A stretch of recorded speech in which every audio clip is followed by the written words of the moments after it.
ನಮಸ್ಕಾರ. ನಾನು ಡಾಕ್ಟರ್ ಮೃತ್ಯುಂಜಯ ಸ್ವಾಮಿ, ಶತಾಯ ಆಯುರ್ವೇದ ಸಂಸ್ಥಾಪಕ. ಈ ಡಿಟಾಕ್ಸ್ ಮಾಡ್ಕೊಳ್ಳೋದು ಒಳ್ಳೆಯದಾ? ನಮಗೆ ಬೇಕಾ? ಈ ಡಿಟಾಕ್ಸ್ ಅಂದರೆ ಏನು? ಯಾಕೆ ಮಾಡಬೇಕು? ಯಾರು ಮಾಡಬೇಕು? ಯಾರು ಮಾಡಬಾರ್ದು? ಇದರಿಂದ ಏನೇನೆಲ್ಲ ಲಾಭಗಳಿದೆ, ಏನೇನೆಲ್ಲ ಬೆನಿಫಿಟ್ಸ್ ಇದೆ ಅನ್ನೋದು ಡೀಟೇಲಾಗಿ ತಿಳ್ಕೊಳ್ಳೋಣ. ತಾವು ನೋಡಿರ್ಬೋದು, ಎಷ್ಟೊಂದು ಜನ ಹೇಳ್ತಾರೆ, ನಾನು ಈ ಸರಿ ಧರ್ಮಸ್ಥಳಕ್ಕೆ ಹೋಗಬೇಕು ಡಿಟಾಕ್ಸ್ ಮಾಡ್ಕೊಳ್ಳೋಕ್ಕೆ, ಅಥವಾ ಬೇರೆ ಯಾವುದೋ ಒಂದು ಆಸ್ಪತ್ರೆಗೆ ಹೋಗೋದಾಗಲಿ ಅಥವಾ ಕೇರಳಕ್ಕೆ ಹೋಗೋದಾಗಲಿ, ಡಿಟಾಕ್ಸ್ ಮಾಡ್ಕೋಬೇಕು, ರೆಜ್ಯುನೇಷನ್ ಮಾಡ್ಕೋಬೇಕು, ಸ್ವಲ್ಪ ವೆಯ್ಟ್ ಲಾಸ್ ಮಾಡ್ಕೋಬೇಕು ಅಂತ ತುಂಬ ಕಡೆ ಕೇಳ್ತಾನೆ ಇರ್ತೀರ. ಇಡೀ ವರ್ಷ ಕಂಡಿದ್ದೆಲ್ಲ ತಿನ್ನೋದು, ಪಾರ್ಟಿಗಳು ಮಾಡ್ಕೊಳ್ಳೋದು, ಅಂಥದ್ದಿಂಥದ್ದೆಲ್ಲ ತಿಂದುಬಿಟ್ಟು ವರ್ಷಕ್ಕೆ ಒಂದು ಸರಿ ಒಂದು ವಾರ 15 ದಿನ ಹೋಗ್ಬಿಟ್ಟು ಟ್ರೀಟ್ಮೆಂಟ್ ತೊಗೊಂಡು ಬರೋರು ತುಂಬ ಜನ ನೋಡ್ತಾ ಇರ್ತೀರ. ಬಟ್ ಪ್ರತಿಯೊಬ್ಬರು ಕೂಡ ಡಿಟಾಕ್ಸು ನ್ಯಾಚುರಲ್ ಇದೆ, ಸೇಫ್ ಆಗಿದೆ ಅಂತೆಲ್ಲ ಹೋಗ್ತಾರೆ.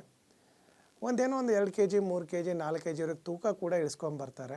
ಮತ್ತೆ ವಾಪಸ್ ಬಂದು ಒಂದು ವಾರಕ್ಕೆಲ್ಲ ಎಷ್ಟು ತೂಕ ಇಳಿದೋಗಿತ್ತು ಅದೆಲ್ಲ ವಾಪಸ್ ಬರ್ತಾ ಹೋಗುತ್ತೆ.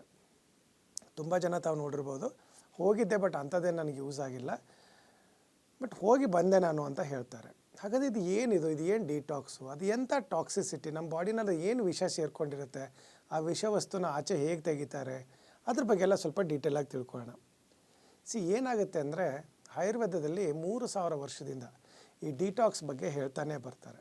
ಹೇಗೆ ಗಾಡಿ ತಾವು ಸರ್ವಿಸಿಂಗ್ ಮಾಡ್ತೀರಾ, ಅದೇ ಥರ ಬಾಡಿನಲ್ಲೂ ಕೂಡ ಕಶ್ಮಲಗಳು ಸೇರ್ತಾ ಇರುತ್ತೆ, ಟಾಕ್ಸಿನ್ ಸೇರ್ತಾ ಇರುತ್ತೆ. ಯಾಕಂದರೆ ಎಷ್ಟೊಂದು ಸರಿ ತಾವು ನೋಡಿರ್ಬೋದು, ಈ ಎನ್ವೈರ್ಮೆಂಟಲ್ ಪೊಲ್ಯೂಷನ್ ಇರ್ಬೋದು, ಈಗ ಸ್ಮೋಕ್ ಇರ್ಬೋದು, ಅಡಲ್ಟ್ರೇಟೆಡ್ ಫುಡ್ ಇರ್ಬೋದು, ಫ್ರೈಡ್ ಫುಡ್ ತಿನ್ನೋದಾಗಲಿ, ಲೈಫ್ ಸ್ಟೈಲ್ ಸರಿಯಾಗಿರೋದಿಲ್ಲ, ಸ್ಟ್ರೆಸ್ ಇರುತ್ತೆ. ಇದರಿಂದೆಲ್ಲ ಏನಾಗುತ್ತೆ, ಬಾಡಿನಲ್ಲಿ ಒಂಥರ ಆ ಟಾಕ್ಸಿನ್ಸ್ ಬಿಲ್ಡಪ್ ಆಗ್ತಾ ಹೋಗುತ್ತೆ, ವಿಷವಸ್ತು ಸೇರ್ತಾ ಹೋಗುತ್ತೆ. ಸೊ ಅದು ಏನಾಗುತ್ತೆ, ಹಾಗಂದರೆ ಬಾಡಿ ತೆಗೆಯೋದೇ ಇಲ್ವಾ ಡಾಕ್ಟ್ರೆ? ಹಾಗಂದರೆ ಯಾಕೆ ಎಲ್ಲ ಜನ ಸಾಯೋದಿಲ್ಲ? ಟಾಕ್ಸಿನ್ ಅಂದರೆ ಇದ್ದರೆ ಯಾರೋ ಸಾಯಬೇಕಲ್ವ? ಸೊ ಟಾಕ್ಸಿನ್ಸಲ್ಲಿ ಯಾಕೆ ಹಾಕಾಗೋದಿಲ್ಲ? ಬಟ್ ಈ ಟಾಕ್ಸಿನ್ಸಿಂದ ಏನೇನು ಬ್ಯಾಡ್ ಎಫೆಕ್ಟ್ಸ್ ಆಗುತ್ತೆ? ಸೊ ಡಿಟಾಕ್ಸ್ ಮಾಡ್ಕೊಳ್ಳೋದ್ರಿಂದ ಏನು ಬೆನಿಫಿಟ್ ಇದೆ? ಏನು ಅಂದರೆ, ಬಾಡಿ ಯಾವಾಗಲೂ ಅಷ್ಟೇ, ನೀವು ಡಿಟಾಕ್ಸ್ ಮಾಡ್ಕೊಳ್ಳೋಕ್ಕೆ ಅಂತ ಕಾಯೋದಿಲ್ಲ. ಅದು ಅದ್ರ ಪಾಡಿಗೆ ಅದು ಕ್ಲೀನಿಂಗ್ ಮಾಡ್ತಾನೇ ಇರುತ್ತೆ, ಎವ್ರಿಡೇ ಡಿಟಾಕ್ಸ್ ಮಾಡ್ತಾನೇ ಇರುತ್ತೆ. ಕಿಡ್ನಿಯಿಂದ ಯೂರಿನ್ ಆಚೆ ಬರೋದಾಗಲಿ, ಸ್ವೆಟ್ ಆಗೋದಾಗಲಿ, ಅಥವಾ ಕಣ್ಣೀರಾಗಲಿ, ಈ ಥರ ಒಂದಿಲ್ಲ ಒಂದು ರೀತಿಯಲ್ಲಿ ಅದು ಆ ಕಶ್ಮಲಗಳಿರೋದು ಬಾಡಿನಲ್ಲಿ ತೆಗಿತಾನೇ ಇರುತ್ತೆ. ಮಲ, ಮೂತ್ರ, ಈ ಬೆವರು, ಇಂಥದ್ರಲ್ಲೆಲ್ಲ ಬರ್ತಾನೆ ಇರುತ್ತೆ. ಹಾಗಾಗಿ ಟಾಕ್ಸಿನ್ಸ್ ಹೇಗೆ ಡಾಕ್ಟ್ರೆ? ಅದು ಹಂಗೆ ಬಾಡಿಯಲ್ಲಿ ಇನ್ಯಾವುದು ಟಾಕ್ಸಿನ್ ಉಳಿಯುತ್ತೆ? ಅದೇ ಇಂಪಾರ್ಟೆಂಟ್ ಇರೋದು. ಯಾವಾಗೂ ಬಾಡಿ ನಿಮಗೆ ಡಿಟಾಕ್ಸ್ ಮಾಡೋದು ವಾಟರ್ ಸಾಲ್ಯುಬಲ್ ಟಾಕ್ಸಿನ್ಸ್ ಮಾತ್ರ. ಈ ಫ್ಯಾಟ್ ಸಾಲ್ಯುಬಲ್ ಟಾಕ್ಸಿನ್ಸ್ ಬಂತು ಅಂತಂದರೆ ಅದು ಬಾಡಿಯಿಂದ ಆಚೆ ತೆಗೆಯೋಕ್ಕೆ ಅದರಲ್ಲಿ ಮೆಕ್ಯಾನಿಸಮ್ ಇಲ್ಲ. ಆಮೇಲೆ ಇನ್ನೊಂದು ಏನಾಗ್ತಿತ್ತು ಅಂದರೆ, ಇಷ್ಟೊಂದು ವರ್ಷಗಳಲ್ಲಿ ಯಾರೂ ನಮ್ಮ ಬಾಡಿ ಇವಾಗ ನಾವು ಅಬ್ಯೂಸ್ ಮಾಡ್ತಾ ಇರೋಷ್ಟು ಇನ್ಯಾರೂ ಮಾಡ್ತಿರಲಿಲ್ಲ. ಎಷ್ಟೇ ವರ್ಕ್ ಸ್ಟ್ರೆಸ್ ಇರ್ಬೋದು, ಎಷ್ಟೇ ರಿಚ್ ಮನುಷ್ಯ ಇರ್ಬೋದು, ಎಷ್ಟೇ ಕೆಲಸ ಮಾಡೋನಿದ್ರೂ ಕೂಡ ಹಳೆ ಕಾಲದಲ್ಲಿ ಸ್ವಲ್ಪ ಓಡಾಡೋದು ಜಾಸ್ತಿ ಇತ್ತು, ಕ್ವಾಲಿಟಿ ಫುಡ್ ಇತ್ತು, ಟೈಮಿಗೆ ಊಟ ಮಾಡ್ತಿದ್ರು, ಸರಿಯಾಗಿ ನಿದ್ರೆ ಮಾಡ್ತಿದ್ರು, ಫ್ರೆಂಡ್ಸು, ರಿಲೇಟಿವ್ಸು ಅಂತ ಹಾರ್ಮೋನ್ಸ್ ಎಲ್ಲ ಸರಿಯಾಗಿ ಇಟ್ಕೊಳ್ತಿದ್ರು. ಪೂಜೆ ಪುನಸ್ಕಾರ, ಹಬ್ಬ ಹರಿದಿನ ಪ್ರತಿಯೊಂದರಲ್ಲೂ ಕೂಡ ಅವ್ರದ್ದು 360 ಡಿಗ್ರಿ ಒಂದು ವೆಲ್ ಬೀಯಿಂಗು ಚೆನ್ನಾಗಿ ಮೇಂಟೈನ್ ಮಾಡ್ಕೊಂಡು ಬರ್ತಾಯಿದ್ರು. ಬಟ್ ಇವಾಗ ಏನಾಗಿದೆ ಅಂದರೆ, ಐಸೋಲೇಟೆಡ್ ಲೈಫು, ಆಮೇಲೆ ನ್ಯೂಕ್ಲಿಯರ್ ಫ್ಯಾಮಿಲೀಸು, ಯಾರು ಫ್ರೆಂಡ್ಸ್ ಇಲ್ಲ, ರಿಲೇಟಿವ್ಸ್ ಇಲ್ಲ. ಏನಾಗುತ್ತೆ, ಬಾಡಿನಲ್ಲಿ ಸ್ಟ್ರೆಸ್ ಆಗ್ತಾ ಆಗ್ತಾ ಆಗ್ತಾ ತುಂಬ ಟಾಕ್ಸಿನ್ಸ್ ಬಿಲ್ಡಪ್ ಆಗ್ತಾ ಬರುತ್ತೆ. ಈಗ ಹೆಂಗೆ ಗಾಡಿ ಜಾಸ್ತಿ ಓಡಿಸ್ದಂಗೆಲ್ಲ ಅದಕ್ಕೂ ಒಂದು ಸ್ವಲ್ಪ ವಿಯರ್ ಆ್ಯಂಡ್ ಟಿಯರ್ ಆಗುತ್ತೆ. ಯಾವಾಗ ನೀವು ಸರ್ವಿಸಿಂಗ್ ಬಿಡ್ತೀರಾ ಅದಕ್ಕೆ ಸರಿಯಾಗಿ ಫಿಕ್ಸ್ ಮಾಡಿಬಿಟ್ಟು ಕಾರ್ಬೊರೇಟರ್ ಕ್ಲೀನ್ ಮಾಡೋದಂಥದ್ದೆಲ್ಲ ಮಾಡಿ ಕೊಡ್ತಾರಲ್ವ, ಅದೇ ಥರ ಬಾಡಿಗೂ ಕೂಡ ಪೀರಿಯಾಡಿಕ್ ಆಗಿ ನೀವು ಈ ಡಿಟಾಕ್ಸಿಫಿಕೇಷನ್ ಮಾಡ್ತು ಅಂತಂದರೆ ಒಂದು ಕಾಯಿಲೆ ಕೂಡ ನಿಮಗೆ ಹತ್ತಿರ ಬರೋದಿಲ್ಲ. ಯಾಕಂದರೆ ನಾವು ಡಿಟಾಕ್ಸಲ್ಲಿ ಒಂದು ನೋಡಿದ್ದೀವಿ, ರಿಸರ್ಚ್ ಮಾಡಿದ ಮೇಲೆ, ನೀವು ಏನಾದರೂ ಒಂದು ಡಿಟಾಕ್ಸಿಫಿಕೇಷನ್ ಒಂದು 10 ಡೇಸಲ್ಲಿ ತೊಗೊಳ್ತು ಅಂತಂದರೆ 80% ಡಾಕ್ಟರ್ ವಿಸಿಟ್ಸ್ನ ಅವಾಯ್ಡ್ ಮಾಡ್ಬೋದು. ಅದಕ್ಕೆ ಹಳೆ ಕಾಲದಲ್ಲಿ ಕರೆಕ್ಟಾಗಿ ಡಿಟಾಕ್ಸ್ ಮಾಡೋರು. ನೀವು ನೋಡಿ, ಈ ದೀಪಾವಳಿ ಅಂಥದ್ದು ಬಂದರೆ ಎಣ್ಣೆ ಸ್ನಾನ ಮಾಡಿಸೋರು, ಆಮೇಲೆ ಬೇವಿನ ಸೊಪ್ಪಿಂದು ಒಂದು ಉಂಡೆ ಥರ ಮಾಡಿಬಿಟ್ಟು ತಿನ್ನಕ್ಕೆ ಕೊಡೋರು, ಡಿವರ್ಮಿಂಗ್ ಥರ. ಆಮೇಲೆ ಒಂದು ಸ್ವಲ್ಪ ಹರಳೆಣ್ಣೆ ಕೊಟ್ಬಿಟ್ಟು ಭೇದಿ ಔಷಧಿ ಕೊಡೋರು.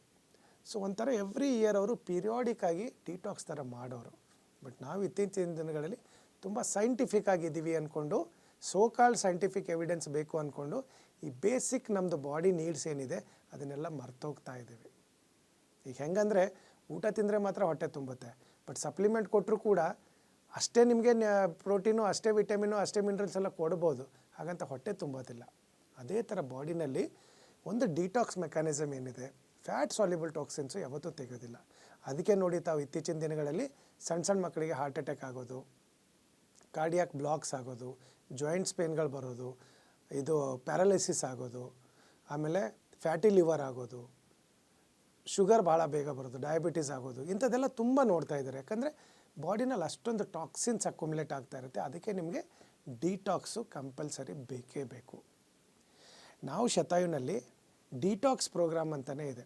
ಫರ್ಟಿಲಿಟಿ ಡಿಟಾಕ್ಸ್ ಬೇರೆ, ಡಯಾಬಿಟೀಸ್ ಡಿಟಾಕ್ಸ್ ಬೇರೆ, ಲಿವರ್ ಡಿಟಾಕ್ಸ್ ಬೇರೆ, ಕಿಡ್ನಿ ಡಿಟಾಕ್ಸ್ ಬೇರೆ, ಬಾಡಿ ಡಿಟಾಕ್ಸ್ ಬೇರೆ, ಇಂಟೆಸ್ಟೈನಲ್ ಡಿಟಾಕ್ಸ್ ಬೇರೆ. ಪ್ರತಿಯೊಂದಕ್ಕೂ ಕೂಡ ಒಂದೊಂದು ಬಾಡಿ ಟೈಪ್ ಅವರಿಗೆ ಒಂದೊಂದು ಥರ ಡಿಟಾಕ್ಸಿಫಿಕೇಷನ್ ಮಾಡ್ತಾ ಬೇಕಾಗತ್ತೆ. ಸೊ ಒಂದು ಸರಿ ಮಾಡ್ತು ಅಂದರೆ ವರ್ಷ 2 ವರ್ಷ 1% ಕೂಡ ನಿಮಗೆ ಬಾಡಿ ಕಾಯಿಲೆ ಬರಲ್ಲ, ಬೇಗ ಏಜಿಂಗ್ ಆಗೋದಿಲ್ಲ. ಅಂದರೆ ಬಾಡಿಗೆ ವಯಸ್ಸಾಗಲ್ಲ, ಬೇಗ ಯಾವುದೇ ಕಾಯಿಲೆ ಹತ್ತಿರ ಬರೋದಿಲ್ಲ, ನಿದ್ರೆ ಚೆನ್ನಾಗಿ ಬರುತ್ತೆ, ಊಟ ಚೆನ್ನಾಗಿ ಸೇರುತ್ತೆ, ಕಾಂಪ್ಲೆಕ್ಷನ್ ಚೆನ್ನಾಗಿ ಇಂಪ್ರೂವ್ ಆಗುತ್ತೆ, ಎನರ್ಜಿ ಲೆವೆಲ್ ಇನ್ಕ್ರೀಸ್ ಆಗುತ್ತೆ. ಒಂದು ಡಿಟಾಕ್ಸ್ ಮಾಡಿದರೆ ಒಂದು 5-10 ಇಯರ್ಸ್ ಬ್ಯಾಕ್ ನಿಮಗೆ ಹೇಗೆ ಹಸುವೆಲ್ಲ ಆಗ್ತಿತ್ತು, ಎನರ್ಜಿ ಲೆವೆಲ್ ಇತ್ತು, ಯಾವ ಥರ ಸ್ಟ್ರೆಸ್ನ ಮ್ಯಾನೇಜ್ ಮಾಡ್ತಿದ್ರಿ, ಅದೆಲ್ಲ ಕೂಡ ಒಂದು ಸಿಂಪಲ್ ಡಿಟಾಕ್ಸಲ್ಲಿ ಮಾಡ್ಬೋದು. ನಮ್ಮ ಬೆಂಗಳೂರಲ್ಲಿ 16 ಕಡೆ ಕ್ಲಿನಿಕ್ ಇದೆ. ಯಾವುದಾದ್ರೂ ಒಂದು ಹತ್ತಿರ ಇರುತ್ತೆ, ಅಲ್ಲಿ ಹೋಗ್ಬಿಟ್ಟು ಟ್ರೀಟ್ಮೆಂಟ್ ತೊಗೊಳ್ಬೋದು. ಇಲ್ಲ ನಾವು ದೂರ ಇದ್ದೀನಿ ಆಗಲ್ಲ ಅಂದರೆ ಡಿಟಾಕ್ಸ್ ಕಿಟ್ಟು ಮನೆಗೂ ಕೂಡ ಕಳಿಸ್ತೀವಿ, ತಾವು ಮನೇಲೂ ಕೂಡ ತೊಗೋಬೋದು. ಇಲ್ಲ ಡಾಕ್ಟ್ರೆ ನಾವು ಈ ಥರ ಧರ್ಮಸ್ಥಳ ಇಂಥ ಕಡೆ ಅಲ್ಲಿ ಇಲ್ಲಿ ಹೋಗ್ತಾರಲ್ಲ ಜನ, ಥರ ನಾವು ಒಂದು ವಾರ ಬೆಂಗಳೂರಿಗೆ ಬಂದು ನಿಮ್ಮ ಹತ್ರ ಶತಾಯುನಲ್ಲಿ ಟ್ರೀಟ್ಮೆಂಟ್ ತೊಗೊಳ್ಬೋದಾ, ಈ ಡಿಟಾಕ್ಸ್ ಮಾಡ್ಬೋದಾ ಅಂತಂದರೆ ನಮ್ಮ ಬ್ಯಾಂಗ್ಳೂರು ಇಂಟರ್ನ್ಯಾಷನಲ್ ಏರ್ಪೋರ್ಟ್ ಹತ್ರ ಶತಾಯು ರಿಟ್ರೀಟ್ ಇದೆ. ಅಲ್ಲಿ ಆಯುರ್ವೇದ, ಯೋಗ, ನ್ಯಾಚುರೋಪತಿ ಎಲ್ಲ ಟ್ರೀಟ್ಮೆಂಟ್ ಕೂಡ ಇದೆ. ಅಲ್ಲೂ ಕೂಡ ಡಿಟಾಕ್ಸ್ ಮಾಡ್ತೀವಿ. ಒಂದು ವಾರ 10 ದಿವಸ ಬಂತು ಅಂದರೆ ಒಂದು 5-6 kg ತೂಕನೂ ಇಳಿಯುತ್ತೆ. ಆಮೇಲೆ ನಮ್ಮ ಹತ್ರ ಇಳಿಸೋ ತೂಕ ಪರ್ಮನೆಂಟ್ ಆಗಿರುತ್ತೆ. ಈಗ ಇಮಿಡಿಯೇಟ್ ತೂಕ ಇದ್ದ ತಕ್ಷಣ ಮನೆಗೆ ಹೋದ್ಮೇಲೆ ಮತ್ತೆ ಇನ್ಕ್ರೀಸ್ ಆಗೋದಿಲ್ಲ. ಅಟ್ಲೀಸ್ಟ್ ವರ್ಷ 2 ವರ್ಷ ನೀವು ಸರಿಯಾಗಿ ಮೇಂಟೈನ್ ಮಾಡಿದರೆ ಲಾಂಗ್ ಟರ್ಮ್ವರೆಗೆ ವರ್ಕ್ ಆಗುತ್ತೆ. ಅದು ಉಳ್ಕೊಂಡು ಕೂಡ ಟ್ರೀಟ್ಮೆಂಟ್ ತೊಗೊಳ್ಬೋದು. ಈ ಹೆಲ್ತ್ ಇನ್ಶೂರೆನ್ಸ್ ಇತ್ತು ಅಂದರೆ ನಿಮಗೆ ಫ್ರೀ ಟ್ರೀಟ್ಮೆಂಟ್ ಕೂಡ ಆಗುತ್ತೆ. ಸೊ ತಾವು ಏನು ಮಾಡಬೇಕು ಅಂತಂದರೆ ನಿಮ್ದೇನಾದ್ರು ಬ್ಲಡ್ ಪ್ಯಾರಾಮೀಟ್ರಲ್ಲಿ ಪ್ರಾಬ್ಲಮ್ ಆಯಿತು, ಥೈರಾಯ್ಡ್ ಇನ್ಕ್ರೀಸ್ ಆಯಿತು, ಅಥವಾ ಲಿವರ್ ಫಂಕ್ಷನಲ್ಲಿ ಪ್ರಾಬ್ಲಮ್ ಆಯಿತು, ಕಿಡ್ನಿ ಫಂಕ್ಷನ್ ಪ್ರಾಬ್ಲಮ್ ಆಯಿತು, ಫ್ಯಾಟಿ ಲಿವರ್ ಏನಾದರೂ ಇದೆ, ಶುಗರ್ ಏನಾದರೂ ಹೆಚ್ಚಿಗೆ ಆಗ್ತಾ ಇದೆ, ಬೇರೆ ಏನಾದರೂ ಬಾಡಿ ಡಿಸ್ಕಂಫರ್ಟ್ ಅನ್ನಿಸ್ತಾ ಇದೆ, ತೂಕ ಜಾಸ್ತಿ ಆಗ್ತಾ ಇದೆ ಅಂದರೆ ಒಂದು ಏನೇನು ಟೆಸ್ಟ್ ರಿಪೋರ್ಟ್ಸ್ ಮಾಡಿರ್ತೀರೋ ಅದು ಕೆಳಗಡೆ ಬರ್ತಾ ಇರ್ತಕ್ಕಂಥ ನಂಬರ್ಗೆ ಒಂದು ಸರಿ ಕಳಿಸಿ ಒಂದು ಆನ್ಲೈನ್ ಕನ್ಸಲ್ಟೇಷನ್ ಫಿಕ್ಸ್ ಮಾಡಿ. ನಮ್ಮ ಡಾಕ್ಟ್ರು ನಿಮಗೆ ಕ್ಲಿಯರಾಗಿ ಎಕ್ಸ್ಪ್ಲೇನ್ ಮಾಡ್ತಾರೆ ಯಾವ್ಯಾವ ಥರ ಟ್ರೀಟ್ಮೆಂಟ್ ಇದೆ, ಹೇಗೆ ಮಾಡ್ಬೋದು, ಏನು ಸೂಟ್ ಆಗುತ್ತೆ ನಿಮ್ಮ ಬಾಡಿಗೆ, ಬೇಕಾ ಬೇಡ, ಪ್ರತಿಯೊಂದು ಕೂಡ ಡೀಟೇಲಾಗಿ ಹೇಳ್ತಾರೆ. ನೀವೇನಾದರೂ ಈ ವಿಡಿಯೋ ನೋಡ್ತಾ ಇದ್ದರೆ ಡಿಟಾಕ್ಸ್ ಮಾಡ್ಕೊಳ್ಳೋದನ್ನು ಮರಿಬೇಡಿ. ಹೇಗೆ ನಾವು ವರ್ಷಕ್ಕೆ ಒಂದು ಸರಿ ಅವಾಗೆ ಹಳೆ ಕಾಲದಿಂದಲೂ ಒಂದು ಸಂಪ್ರದಾಯ ಪ್ರಕಾರ ದೀಪಾವಳಿ ಟೈಮಲ್ಲಿ ಎಣ್ಣೆ ಸ್ನಾನ ಮಾಡೋದು ಮಾಡ್ತಿದ್ವಿ. ಅದೇ ಥರ ವರ್ಷಕ್ಕೆ ಒಂದು ಸರಿ ನೀವು ಒಂದು ವಾರ ಆಚೆ ತೆಕ್ಕೊಳ್ತು ಅಂದರೆ ಇಡೀ 365 ದಿವಸ ಕಾಯಿಲೆ ಇಲ್ಲದೇ ಬದುಕ್ಬೋದು. ಸೊ ಅಷ್ಟು ಎಫೆಕ್ಟಿವ್ ಆಗಿರೋ ಈ ಡಿಟಾಕ್ಸು ಅಮೇರಿಕಾದ ಯೂನಿವರ್ಸಿಟಿಗಳಲ್ಲಿ ರಿಸರ್ಚ್ ಕೂಡ ಮಾಡಿ ಇದರದ್ದು ರಿಪೋರ್ಟ್ಸ್ ಬಂದಿದೆ. ಆಯುರ್ವೇದದಷ್ಟು ಬೆಸ್ಟ್ ಡಿಟಾಕ್ಸಿಫಿಕೇಷನ್ ವರ್ಲ್ಡಲ್ಲಿ ಇನ್ಯಾವುದೂ ಇಲ್ಲ ಅಂತ. ಸೊ ಇಷ್ಟು ವಂಡರ್ಫುಲ್ ಆಗಿರೋ ಡಿಟಾಕ್ಸ್ನ ವರ್ಷಕ್ಕೆ ಒಂದು ಸರಿ ಮಾಡಿಸ್ಕೊಳ್ಳಿ, ಆರೋಗ್ಯವಾಗಿರಿ.